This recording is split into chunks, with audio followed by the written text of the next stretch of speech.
Assalamualaikum warahmatullahi wabarakatuh.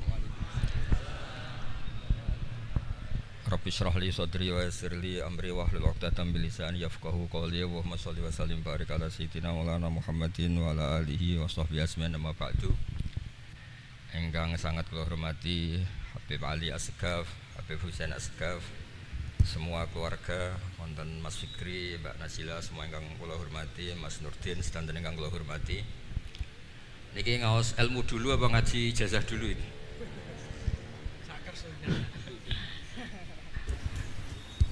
Ya, niki ngaji ilmu dulu, nanti bagian terakhir ijazah. Bismillahirrahmanirrahim. Ini riwayatul Bukhari. Haddatsana Abdullah bin Yusuf, haddatsana Les, haddatsana Sa'id Al-Maqburi an-Nabi Hurairah radhiyallahu anhu qala an-Nabiy sallallahu alaihi wasallam.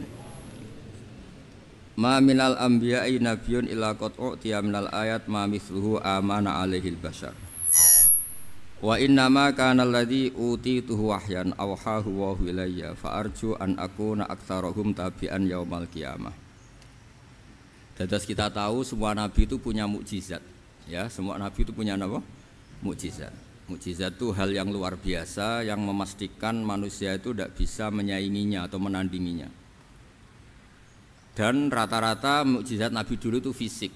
Misalnya ontanya Nabi Soleh itu kan onta tapi keluar dari batu, itu kan aneh. Aneh sekali. Atau tongkat Nabi Musa bisa simsalabim mengeringkan laut apa? Merah. Semua Nabi itu punya mukjizat dan semuanya berbentuk fisik. Kecuali mukjizatul Rasulullah Shallallahu Alaihi Wasallam itu berupa Al-Quran. Al-Quran itu konsep ilmiah. Terus kata Rasulullah SAW, tapi saya karena Quran itu justru berharap pengikutku besar dan sampai hari kiamat. Sekarang kita logika ya. Andaikan kamu punya tongkatnya Nabi Musa, kalau kamu suka uang, kepikirannya dijual apa dipakai? Kalau kamu suka uang, dipakai. Kalau kamu ahli suudon itu pikirannya ndak, ini asli ndak. Karena yang melihat di Turki itu ya sebagian gitu. Kalau yang suka perdukunan itu bayangkan itu miliknya. Mungkin dipakai ngakali orang atau apa, pokoknya bayangkan itu miliknya. Kalau yang kolektor pikirannya itu nanti ini laku berapa. Tapi kalau peneliti mungkin pikirannya itu ini asli apa enggak? Bukti aslinya apa? Repot lah. Lagi pula kalau kamu punya utang terus mau apa? Istri kamu marah mau apa kalau pakai tongkat? Nah, beda dengan mukjizatnya Quran itu semuanya apa? Ilmiah. Orang yang sedang harmonis dengan istri bisa pakai ayat di antara ayat-ayat Allah itu apa? Wa ja'ala bainakum mawaddatan warahmah.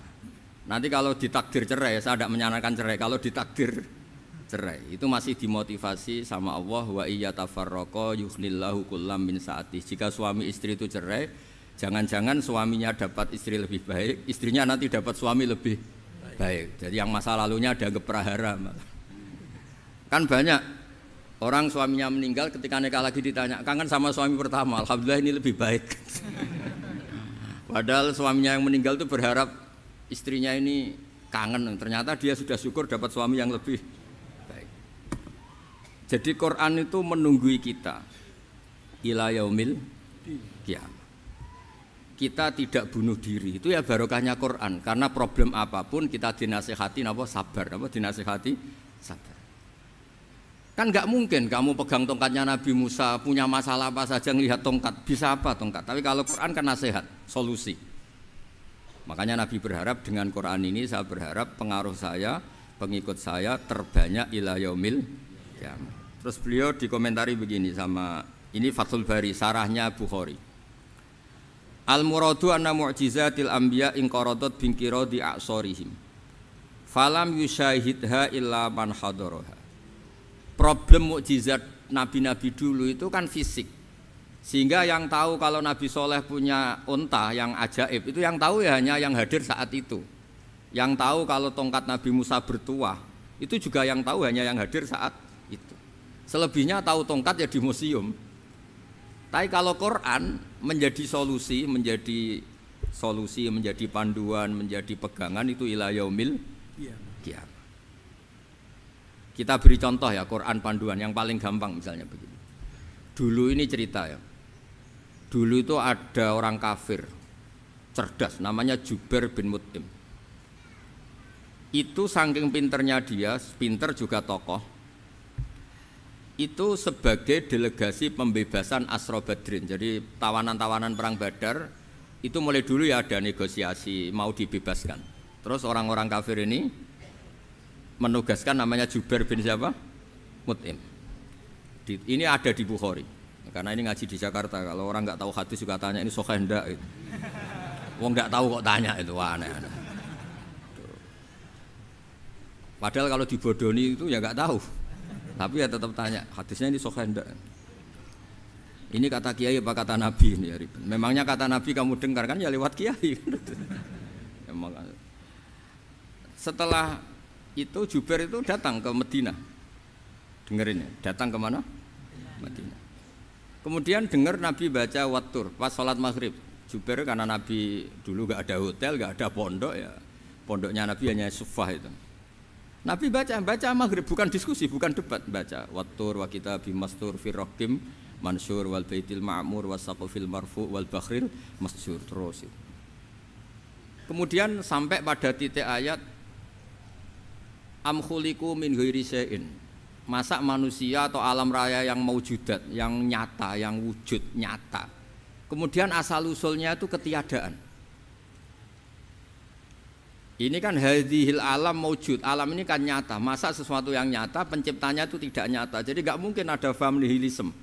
Kalau faham nihilisme berarti melahirkan teori begini. Al adamu yakhluqu maujudan, sesuatu yang tidak ada menciptakan yang itu kan akal nggak bisa nerima. Kalau sesuatu ini ada, penciptanya pasti ada. Terus akhirnya Jubair bin Mut'im itu simpuh di depan Rasulullah terus bilang, ya Muhammad kada qalbi ayatir, hampir saja hati saya terbang. Kalau riwayatnya Imam Ahmad, faka'anna masudi aqalbi, hati saya dihancur. Semua teori yang saya bawa untuk ngelawan kamu sekarang luluh semua, hancur semua. Yang benar adalah teori Anda bahwa Tuhan itu satu dan Tuhan itu ada sebelum semua makhluk. Coba kalau Nabi Muhammad ada Jubair bin Mut'im terus menyembunyikan tongkat dekat mihrab, terus dilihat ini apa, paling pikirannya ini dari kayu apa, terus yang bentuk tongkat itu tukang pemahatnya siapa, kok kurang keren, kalau di Blitur gimana ya, kan malah panjang.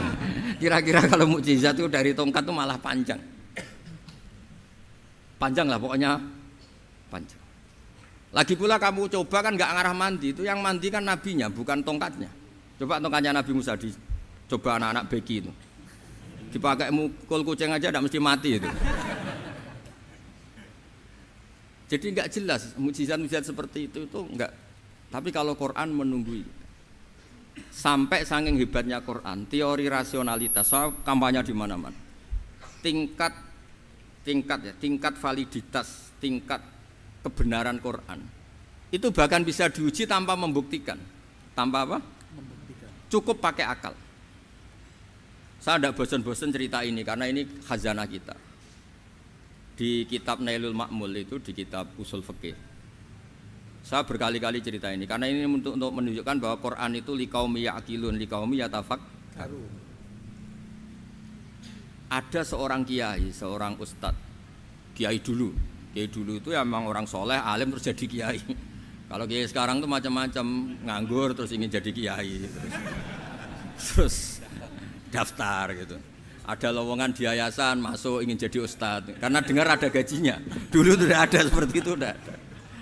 Makanya dulu tuh kalau ustadz kiai pasti soleh karena dia alim terus ingin orang lain tuh mendapat ilmunya. Kalau sekarang nggak ada yayasan sehat, guru gajinya sekian, yang nggak ingin jadi ustadz tuh daftar.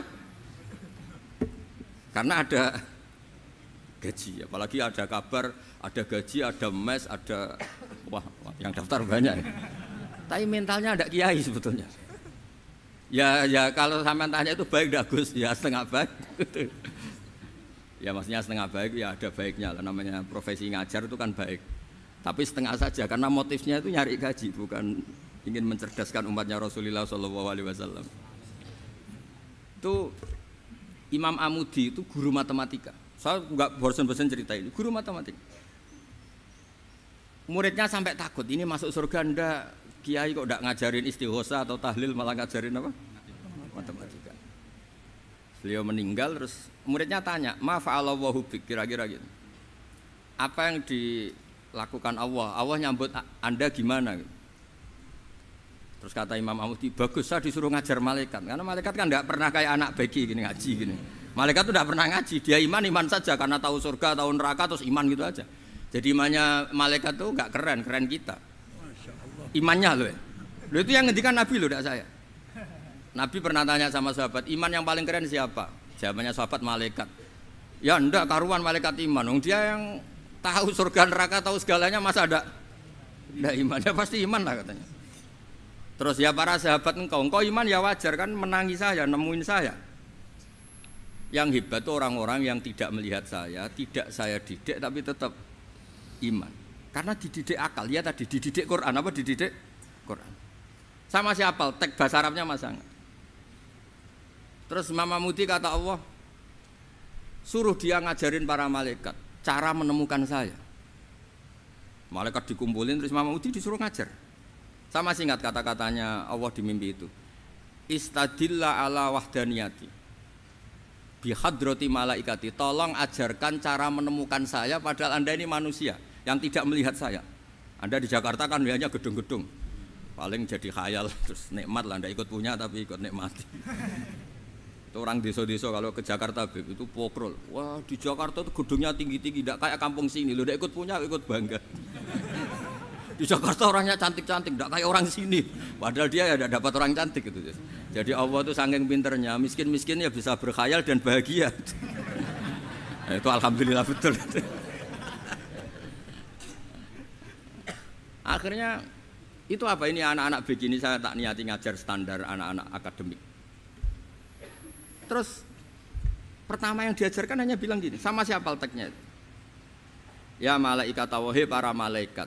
Terus beliau bilang, nisbatus naini wassalasah ila malanihayatalahu nisbatul far'i ilal asli. Angka itu jumlahnya berapapun 2, 3 sampai triliunan. Semuanya itu nisbatul far'i ilal asli. Binisbat ilal wahid nisbatul far'i ilal asli. Angka 2 ya cabangnya 1, 3 ya cabangnya 1, 1 triliun ya cabangnya 1. Tetap yang asal usul adalah angka 1. Itu nangis semua malaikat. Cara Jawa itu mandekman kue iman kaya imanku. Makanya imannya umatur Rasulullah SAW itu PD-nya yakinnya kayak imannya malaikat. Kalau Tuhan itu 1. Karena angka agak bisa dimulai kecuali dengan angka 1. Makanya nisbatus naini wassalasah ila malani hayatalahu iku nisbatul far'i ilal asli.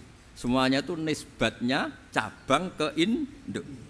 Berarti semua alam raya ini tetap asal usulnya 1, yaitu qul huwallahu ahad. Nah, itu namanya akal. Umatnya Rasulullah itu ditinggali mukjizat akal lewat panduan Quran sehingga meskipun kita tidak menangi Rasulullah, tidak menangi sahabat, kita tidak tahu malaikat Jibril, tapi cara iman kita ini tidak kalah keren. Yakin hakul yakin. Terus kedua, gambar. Kamu gambar rumah, gambar hewan, gambar apa saja, mesti dimulai 1 titik. Entah gambar kamu bagus, entah jelek, tetap dimulai 1 titik. Nah, titik ini namanya nuqtatul wujud. Semua alam raya dimulai dari 1 titik, yaitu nuqtatil wujud. Makanya Quran dimulai bismillah, dan bismillah itu dipilih sama Allah pakai pertama ba itu ada titik. Itu kata semua ulama. Itu titik itu singkatan dari bi kana makana wa bi yakunu mayakun. Karena saya semuanya ada. Bi itu karena saya. Jadi makanya santri-santri beki tidak usah bayangkan kamu jadi wali terus bisa terbang ke Mekah, tidak usah. Kalau terbang ke Mekah ya sudah umroh aja bayar. Kalau enggak ya maklaran KBIH atau apa. Pokoknya cari gratis itu. Ya gratis kan, dapat orang 10 gratis 1. Terus orang enggak umroh-umroh dirayu-rayu supaya umroh. Repot. Itu pelanggaran fikih itu. Kalau orang punya utang itu wajibnya hanya utang dulu gitu. Wah repot. Saya itu juga sering bingung di kampung-kampung. Gus sama umroh. Kenapa? Dapat gratisan. Minta uang saja buat nyaur utang, nggak boleh Gus. Wah, secara fikih yang wajib itu nyaur utang bukan umroh. Nggak boleh Gus diminta uang, nggak boleh, harus umroh. Udah gitu saya ini bingung Gus mau umroh, nggak nikmati. Kenapa? Disuruh ngajar Gus. repot semua kalau ibadah mergawe ya gini bingung semua.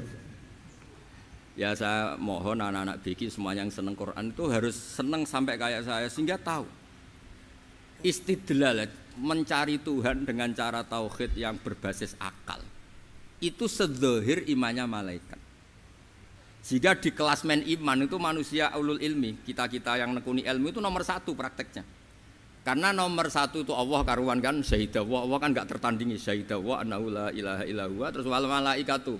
Malaikat kan karuan karena langsung menyaksikan surga, dan ketiga apa? Wa ulul ilmi. Berarti prakteknya kan nomor 1. Kalau kompetitornya semuanya manusia, ulul ilmi nomor berapa?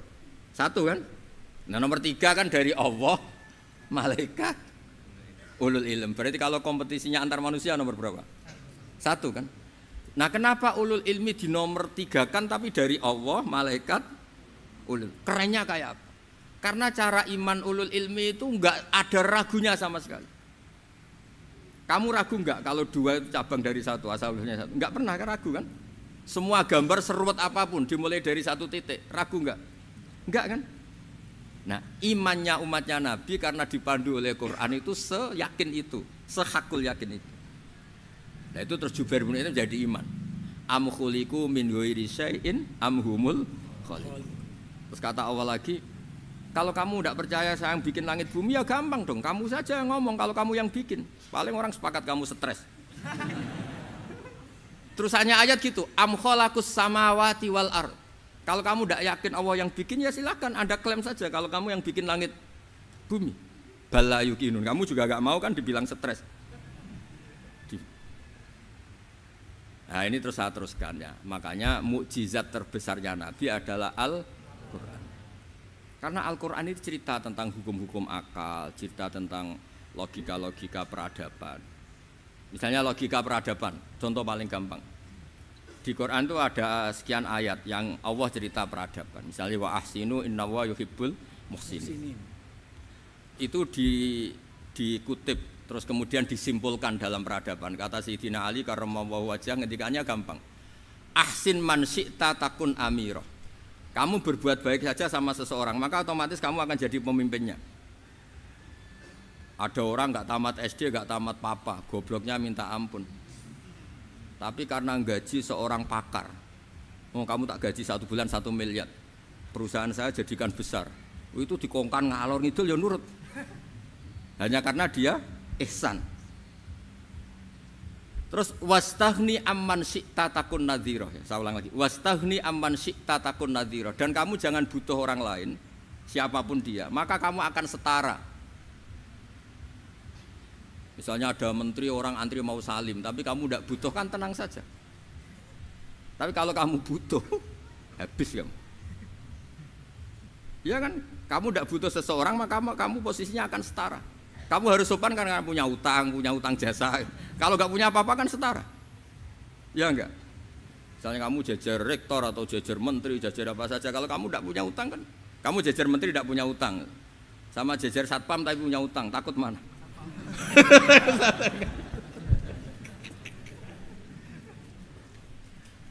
Kalau butuh itu mesti kalah kan?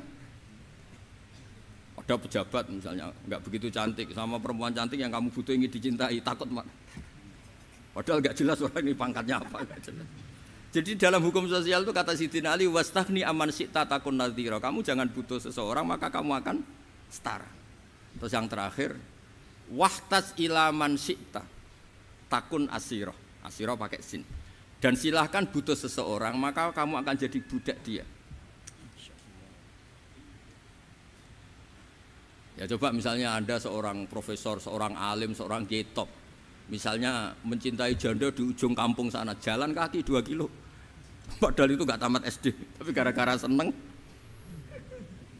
kacau kan, logika kepangkatan hilang semua kan. Jadi itu hukum peradaban, itu mewakili isi-isi sosial yang diterangkan Quran. Ya, jadi paketnya 3 tadi ya. Ahsin man syi'ta takun amirah. Kamu berbuat baik sama seseorang maka kamu bisa memimpin. Wastaghni amman syi'ta takun nadhira. Kamu jangan butuh seseorang maka kamu akan setara. Mbok kamu ketemu orang terkaya di dunia. Ya ketemu orang terkaya di dunia, kamu jejer, kamu tidak butuh dia. Tenang kan bisa setara kan? Tapi kalau butuh harus sopan, ngajukan proposal, harus berakhlak karimah. Makanya sekarang Anda kok berakhlak kenapa? Ternyata mau nyalek. Biasanya Anda berakhlak kok berakhlak. Ada apa ini? Makanya guyonan di Rembang itu Beb Husen itu. Kalau ada orang mendadak sopan sama temannya, temannya curiga, kok tumben sopan, mau utang ya?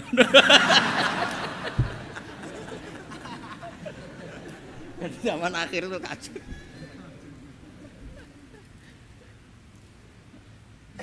Ya di semua daerah gitu ya sama Pak Rektor ya. Kalau ada teman biasanya nggak sopan kok sopan, itu temannya curiga. Ini Pak Rektor UI ikut kaji. Kok tumben sopan, ada apa ya? Karena di mana-mana orang butuh itu pasti beretika. Kamu punya teman paling berdua, kalau mau utang berakhlak gak? Atau misalnya kamu punya adik cantik terus punya teman berdua, kalau cinta adik kamu berakhlak gak? Biasanya nggak sama sekali nggak berakhlak. Gara-gara butuh menjadi berakhlak. Ya jadi hukum sosial itu ya kuncinya 3 tadi. Ahsin man syi'ta takun amira. Wastaghni amman syi'ta takun nadhira. Terus wahtas ila man syi'ta takun asira. Kalau kamu butuh seseorang pasti kamu dibikin hina. Asir itu tawanan. Nah, Quran itu bicara sosial itu lengkap. Dan itu yang nunggui kita. Kita punya tetangga yang kurang baik, ya seneng. Punya tetangga baik, ya seneng. Kata Imam Syafi'i, saya berkali-kali cerita. Kok seneng semua Imam Syafi'i? Ya bagus lah. Kalau yang seneng saya enak lah. Dijak jagongan, dijak ngopi enak. Yang nggak seneng saya, gak ngarah utang. Uang itu nak, kamu punya tetangga gak seneng kamu. Aman kan? Aman. Gak akan pinjem uang kan, pinjem mobil. Wong gak seneng kok. Makanya Imam Syafi'i itu kalau ngedikan luar Syafi'i, diceritain orang. Ya Aba Abdillah bagiannya, ya Aba Abdillah orang itu gak seneng kau, bagus lah. Loh kenapa bagus? Waman asa'a ilaika faqad atlaqaka. Orang yang gak seneng kamu maka membebaskan kamu. Gak akan pinjam uang, pinjam mobil, gak akan ganggu waktu kamu, kan gak seneng. Justru yang seneng-senengi masalah pinjam terus. Imam Syafi'i itu orang yang anggap dunia itu selesai. Ada yang cerita, ya Aba Abdillah, orang yang tadi cium tangan engkau, yang hormat engkau, di luar maki-maki engkau, ngerasain engkau, ngata-ngatain engkau. Ya bagus lah. Kok bagus gimana? Berarti saya wibawa, depan saya tidak berani. Berarti saya wibawa, di depan saya tidak berani. Berarti itu makomnya sudah kulillah sumadarhum fi khawdihim yal'abun. Sudah dunia itu selesai, sudah agak penting semua. Nah, itu kalau kamu anak-anak beki ahli Quran sudah ayatnya kulillah sumadarhum fi khawdihim yal'abun. Sudah lihat Allah saja agak penting, makhluk-makhluk itu udah makhluk semua agak penting, sepenting Allah. Nah kita ini ditunggoni mukjizat seperti itu. Bayangkan misalnya kita ditunggoni tongkatnya Nabi Musa. Saya ngajar di sini terus ini tongkat. Terus nanti yang tanya, Gus itu kayu apa Gus?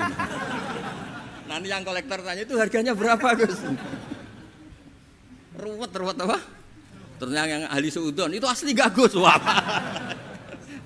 Yang ahli suudon kan mesti tanyanya gitu, itu asli enggak Gus? Repot-repot pokoknya.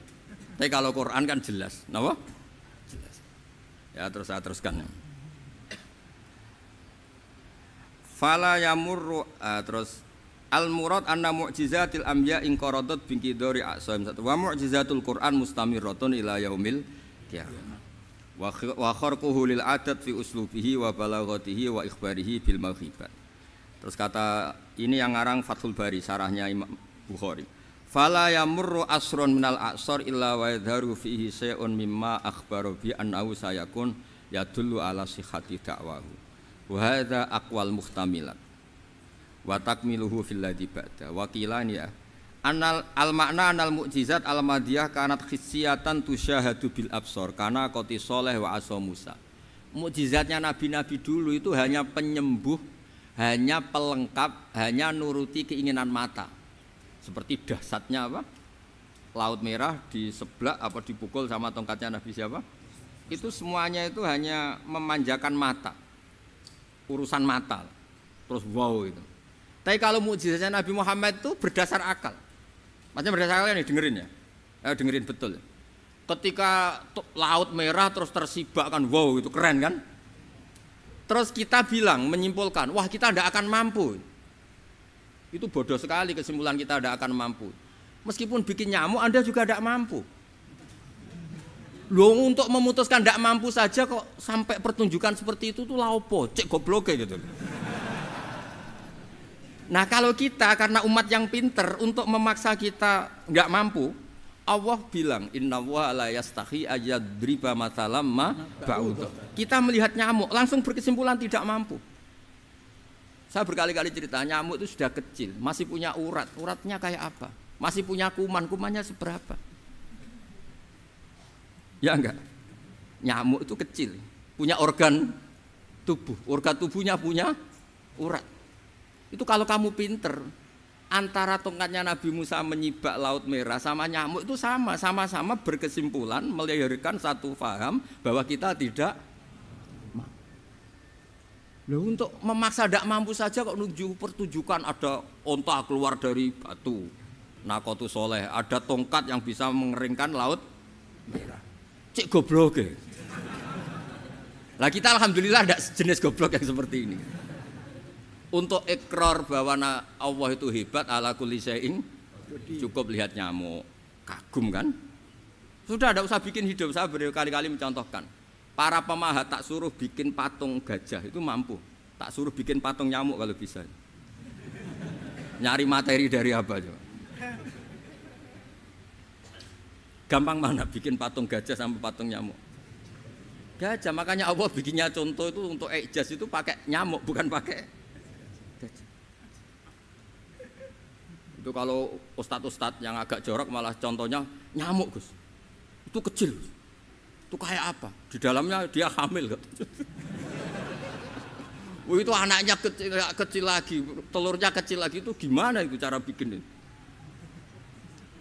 Makanya di sini ini ada kitab Itqon, itu komentarnya itu lucu. Ini kitab Al-Itqon karangannya Imam Suyuti. Ini persis komentar saya tadi yang kata Imam Suyuti, pengarang kitab Itqon.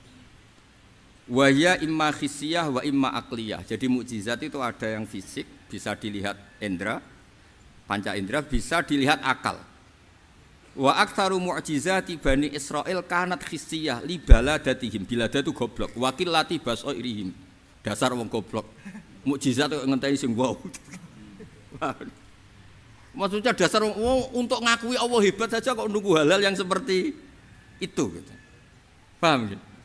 Mergo likil latin apa aklihim wa aksaru mu'jizati hadil ummah akliyatun li farati dzakaihim wa kamali afwahihim. Dan mukjizatnya umat ini semuanya berdasar akal karena sudah cerdas. Jadi andaikan kita melihat tongkatnya Nabi Musa menyibak Laut Merah dengan melihat nyamuk, kesimpulan kita sama-sama wow, sama-sama keren, sama-sama memastikan kita tidak mampu. Makanya terus Quran menerangkan wa ma min dabatin fil ardi wala ta'iri yatiru bi janahihi illa umamun amsalukum. Jadi keseharian kita lihat burung kok terbang. Itu sudah ayatun min ayatillah. Paham nggih? Dados niki kudu bangga ditunggoni napa Quran, nggih ditunggoni napa Quran. Wa mu'jizatul Quran tusyahadu bil basirah fayakunu mayatabi'u li ajlihi aksar. Terus li annal ladzi yusyahadu bi ainir ra'si yang qaridu bingkiradi musyahidi. Sesuatu yang tampilan dahsyatnya itu disaksikan mata, maka itu bisa habis. Era tongkat Nabi Musa seperti itu habis enggak? Bisa mengeringkan Laut Merah, habis kan? Tapi era mukjizatnya Quran ila yaumil qiyamah. Ya contoh sosial, saya kembali lagi ke sosial. Kamu punya teman awet atau punya istri awet, itu konsepnya ya wal kadhiminal ghaidh, agak gampang tersinggung. Coba kalau kamu setiap tersinggung putus, setiap tersinggung habis, kamu tidak punya teman, tidak punya istri. Sampai kita awet seperti ini, kalau kecewa ya wal kadhiminal ghaidh, ngempet. Termasuk saya ini, biasanya ngaji khusus terus bajak gini ya kecewa. Tapi barokahnya diwarai Quran wal kadhiminal ghaidh, ngempet Gus, ngempet. Terus kecewa sama teman, kenapa tidak putus? Karena wal afina Aninna sudah, kalau kecewa maafkan. Coba kalau kita kecewa presiden demo, kecewa menteri demo, kecewa orang tua minggat, ya kalau dicari, kalau tidak kan malu.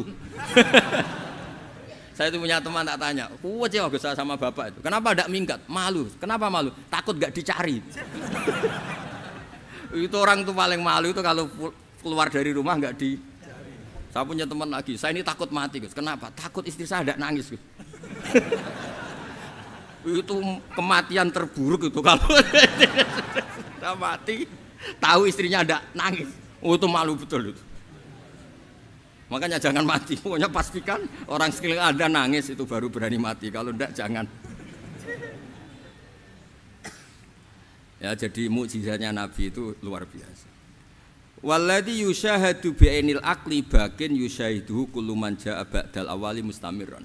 Sesuatu ilmiah, sesuatu agama atau apa saja yang logis itu akan abadi ila yaumil. Kayak tadi. Ketika kita kecil diajari apa? Wujud, qidam, baqa, mukhalafatul hawadisi, qiyamuhu, binafsihi, wahdaniyat, qudrat, iradah. Itu ila yaumil qiyamah. Karena kita pasti punya logika tadi.